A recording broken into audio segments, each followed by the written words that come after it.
Welcome back, everybody, to another episode of Whiskey, Wine, and Wills. My name is Jordan Jacob. I'm Michael Greenfield. And we are excited to be coming at you today from Westlake, Florida, from my beautiful home, the Backyard Oasis. Mazel tov in the Backyard Oasis, Thank you, by man. the way. Appreciate it. Looks amazing. Worked really hard to get here, so definitely going to take that.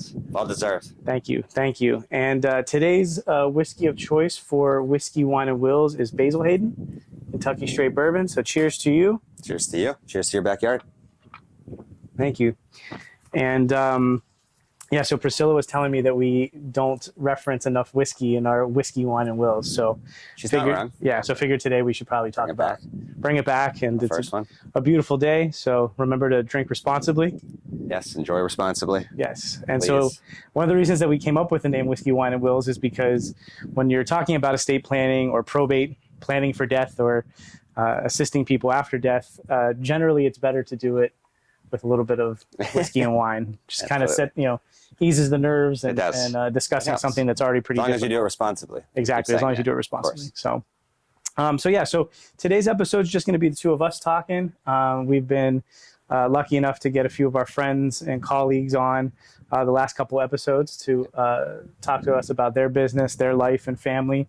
And so figured we should probably have an episode of just us talking and more about us. We haven't asked each other those questions yet. So exactly. Let everybody know who we are too. Yeah, absolutely. So let's start with you, Michael. So tell me, what made you want to get into estate planning? Estate planning, for me, it was my life. It's always been about sort of how can I help people. I grew up in a family where helping people, doing good in the community was just as important as making money, as being successful financially, if not more important, probably more important, to be honest. Yeah. And I wanted to use my law degree in a way to help people. I started out litigating, and sometimes I was helping people, but sometimes I felt like I wasn't when I did that. It wasn't for me. So I found this world of estate planning, thanks to you. Yeah. And I feel like we're really doing good with what we do, and we're helping the community. We're educating the community on something that's super important. When your family is grieving and going through tragedy, and they just lost somebody, it shouldn't be a difficult, stressful, time-consuming, and expensive process. All you have to do is plan ahead. Yeah. And that's why we do what we do, and that's why I love what we do, and I'm passionate about what we do. It feels good to have a career and a job and a path that I'm passionate about.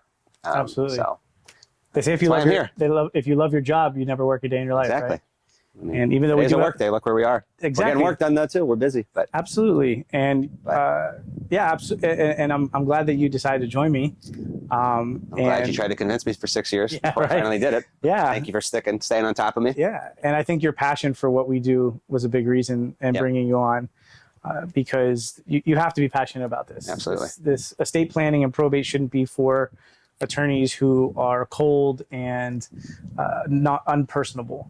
I think one thing that separates us from a lot of the others is that we like to build that familial relationship with our clients. Absolutely. And get to know them on a deeper level than just preparing their legal paperwork. Right. And I think that's important for them too, is that we do take that time to get to know them. And every single one of them. Yeah. So one of the reasons that I started the firm, one of the biggest reasons, was when we were pregnant with, when Priscilla was pregnant with Sophia, our oldest.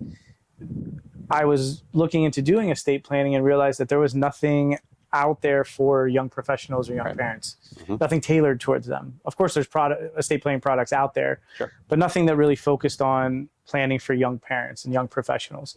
And that was one of the biggest reasons why I decided to go out on my own, was to cater to and service that area of people who need estate planning. People like us don't think they need estate planning. We're young, healthy, just starting our careers, no kids, kids are young, and we don't think about dying. We don't think about what happens if we die. I think we both hear it a lot more now that once you have kids, those thoughts start rushing in. Right, absolutely. Who's going to take care of the kids if we're gone? And it's well and good to have those conversations with your spouse or significant other or co-parent also. But the conversations aren't enough. You got to put it down on paper and put it in a legal document. And not enough people our age, and even people who are older, who are in generations ahead of us that we work with, that come to us that don't have anything in place. Right. And so you can have those conversations all you want. You can say, I'm going to get it done. I'm going to get it done. I know I need to get it done. And we always make the joke, it's usually the last box that you check. Yep. The On adulting the checklist. adulting checklist Yes. is the last box is estate planning. And oftentimes it's too late for many. And that's why we do probate. Yep. And We've seen it too much in our own practice, unfortunately, very recently. absolutely, especially the last couple months, Been- the last couple years too. Yeah. Just so many probate cases and situations that could have been avoided had people Very planned easily. ahead. So another reason in starting the firm was not just to service these clients that are our ages, but also to educate them. Message out there. We have to. And whether it's through webinars, speaking engagements, the podcast and webcast, just finding ways to introduce estate planning to young parents and young professionals and anybody over 18 was important for me as well. Mm-hmm. Yeah. Absolutely. And it's, when we talk about young parents and we ask that question that we always ask and always gets everybody is, do you know what happens to your kids if you don't make it home tonight? And a lot of times they think that they do. And I say, is it on paper? Is it written? Is it properly witnessed and notarized? And they say, no. It's like, well, I'm glad you feel that those are your wishes. I'm glad you've at least thought about that. But that's why we were talking to you. That's why we're educating you, because it needs to be written down. It needs to be in paper, or a judge isn't going to know any better. Yep. And so, again, Or the family's not going to know any better. The family's not going to know any better, yeah. If you have both sets of grandparents alive, who's to say they're not going to both want the kids? Right. Or And siblings. you may not even want your parents to take to take the kid. Or siblings. Each side's going to think that maybe they should be the one. Yeah. But only the parents know what's best for their kids. And again, if that's not in writing, we can't guarantee anything. Absolutely. So, it's a shame so to important. see those situations. It really is. It's sad to see. Yeah. And it happens more often than anybody would like to think that it does, but it does. We see it all the time, unfortunately. And just because you're young and healthy doesn't mean the unexpected can't happen to you. Yeah. And so what other aspects of this job have you grown to like and dislike in the last year? I think for me, coming from big law and working, on big teams, which is great. I love teamwork and all that. But what I've enjoyed is, like you said before, building that familiar relationship with clients, getting to have that one-on-one relationship. It's what I'm meant to be doing. I'm meant to be directly one-on-one, talking with people, guiding them, educating them, and it's, even through tough talks like this, death and incapacity. That's what we talk about every day. It's super fun, right? Not meant for everybody to talk about every day, but you and I have found a way to make it something we enjoy, and we, and I think too, it's really building that familiar relationship. And like we put on our, in our signature block sometimes is attorney and counselor at law. We're not just lawyers. We're not just arguing in a courtroom. We actually don't really do that at all. No. But we're counselors. We're counselors to our clients. We're guiding them through not just the legal, but also just family stuff. I guide parents through. They have issues deciding what they want with their kids. One parent may have a different idea, or if they have adult kids, who's going to be the trustee or the power of attorney. And we have conversation just on that. Nothing legal about it. It's just helping them figure out who is the right kid for this, how to navigate that, how to talk to them. And I've even had a client ask if I would be willing to be her therapist.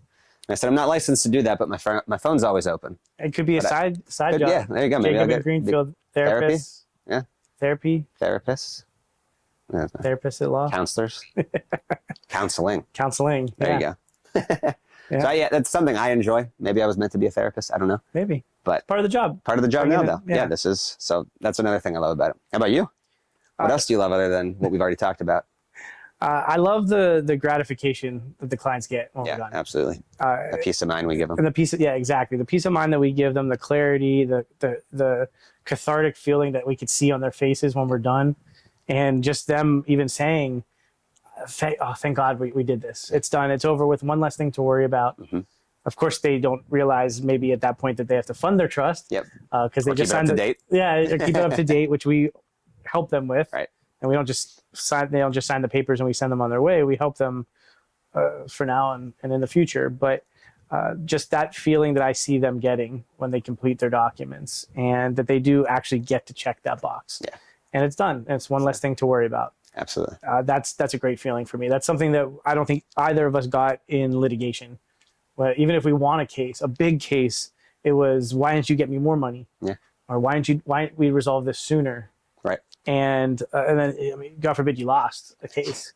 Which I don't think I lost. I don't think I ever lost in court. I never lost. But My case God was forbid mostly we did settled, to lose. be honest. But Yeah, if we had lost, Yeah. Could you imagine what that would the have been result and the response would be? right. So I just Despite all the hard work and doing everything you could. Yeah. yes, and that's one of the biggest reasons why I love doing what we do. Yep. It's just is being able to I help agree people. too. Yeah. That's what you and I were meant to be doing. Yeah. Just had to find the right way to do it. Took a little time. Took a little time. But here we are now. Yeah, absolutely.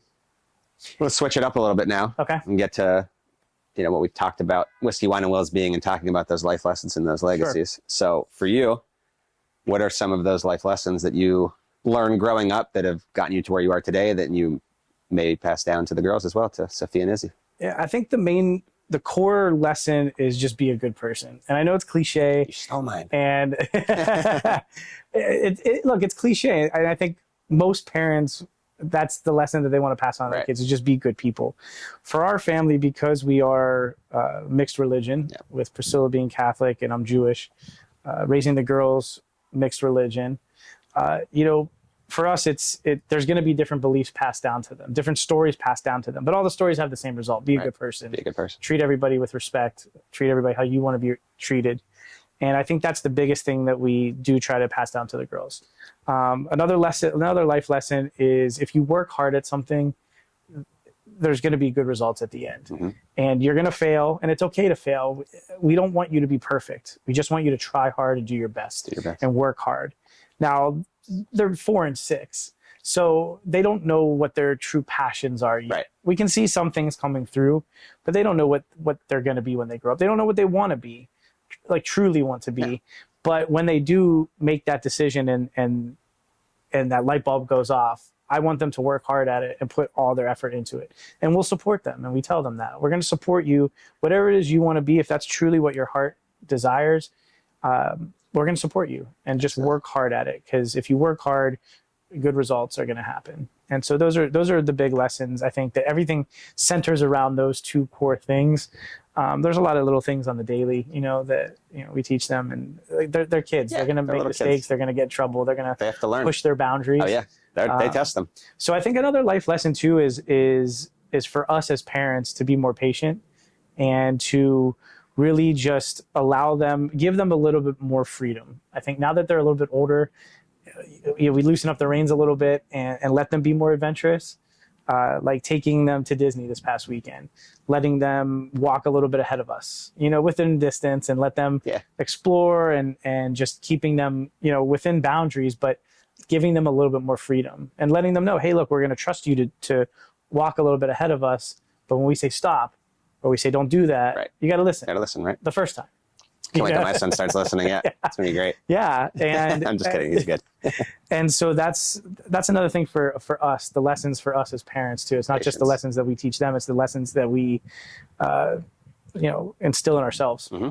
And I think that's important too. Very important. Yeah. How about you? Well, you stole one of mine.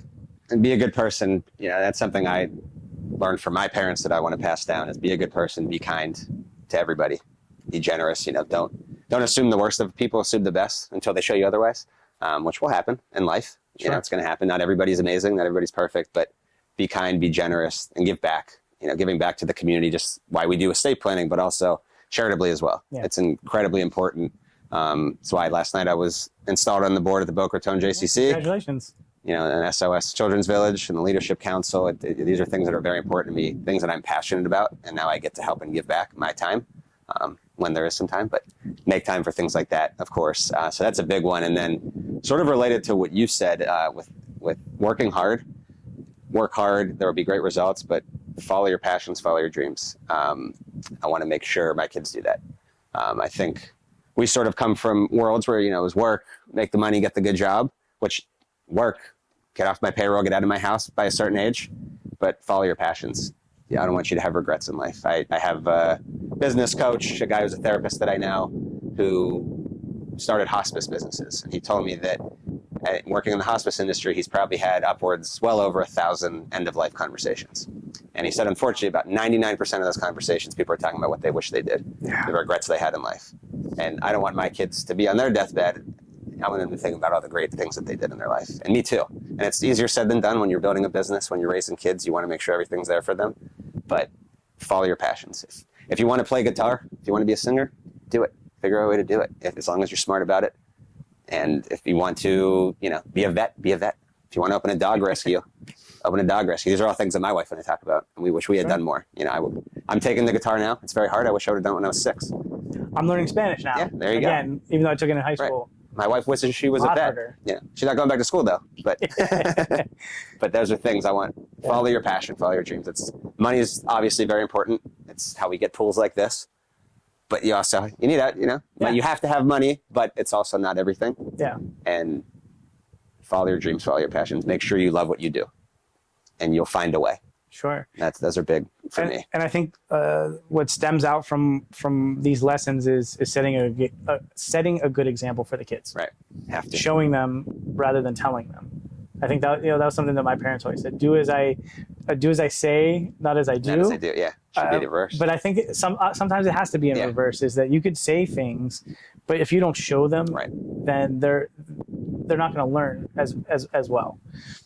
And I think so for us, we always say every year we say, we're going to follow through on those threats of punishment, and we're actually going to follow through when we say something. Right.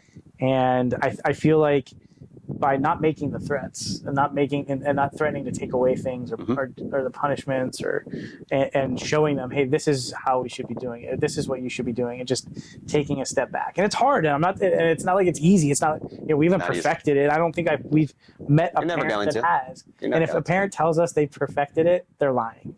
So, but trying hard. You have to try and put forth the effort. You have to put forth the effort. But I think showing them the right way, with us working hard and making time for family and showing them that we do care and that we love them and expressing that love.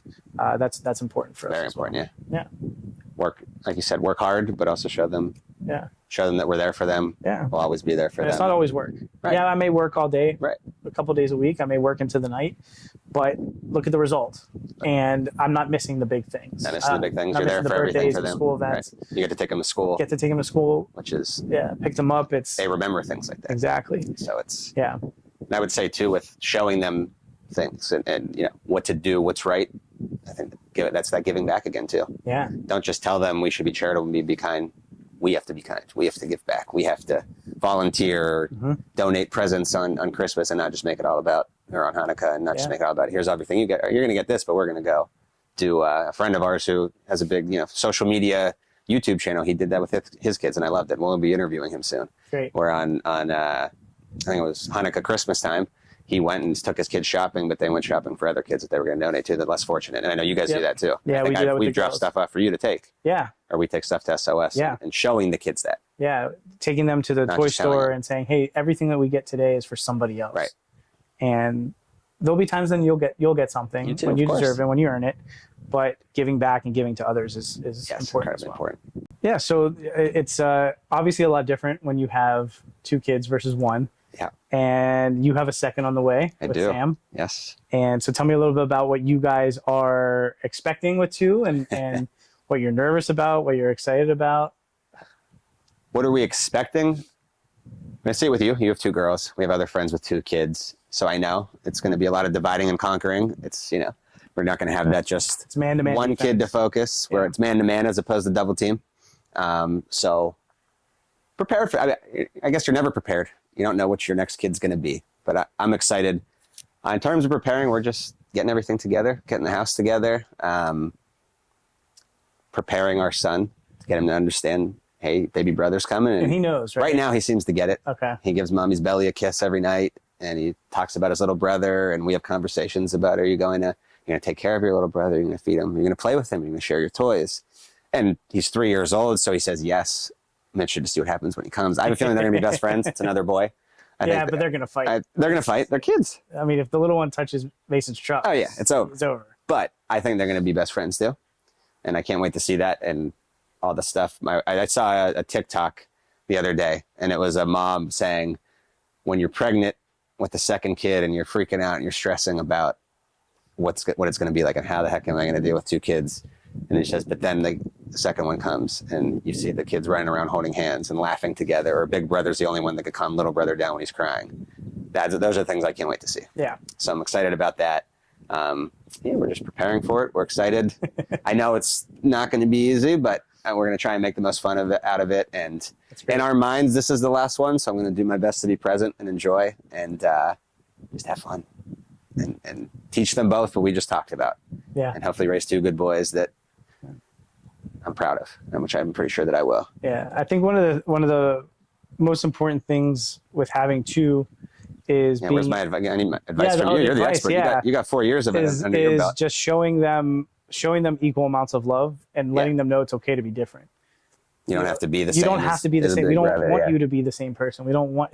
It's exciting for us that you're not the same. Right.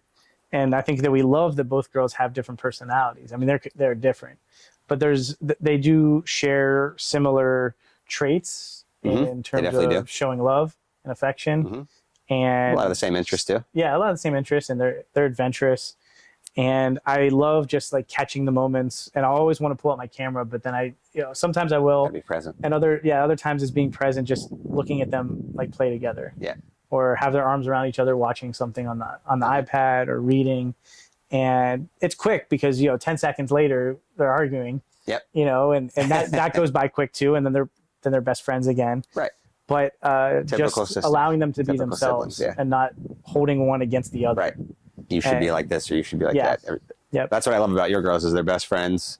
They love their princesses, and they watch TV together. But personality-wise, they couldn't be more different. I mean, I love it though. Yeah, us too. It's great, and us too. And like you said, sharing your love equally amongst. I think that's something.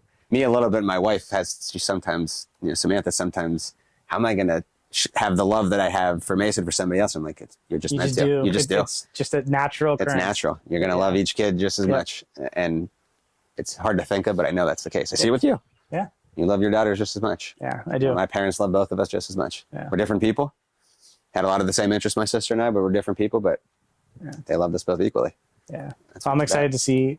I'm excited too. I'm excited to see the dynamic. Couple more months. Yeah. We'll see what it's going to be like. Yeah. So. And we talk to other parents on our episodes and just in life in general, and there's just so many resources out there to help. Yes. And to give you good ideas and what not to do also. And so I think, and that's another reason why we started this series, is just to have these conversations. Absolutely. And to make it more comfortable to talk about these types of things, because we do it regularly anyway. Yeah. I mean, when you meet with other parents, it just ultimately comes up. Right. About the family and parenting and having some deeper level conversations. So.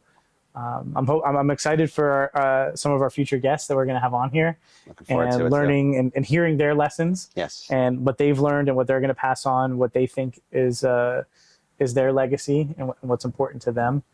And so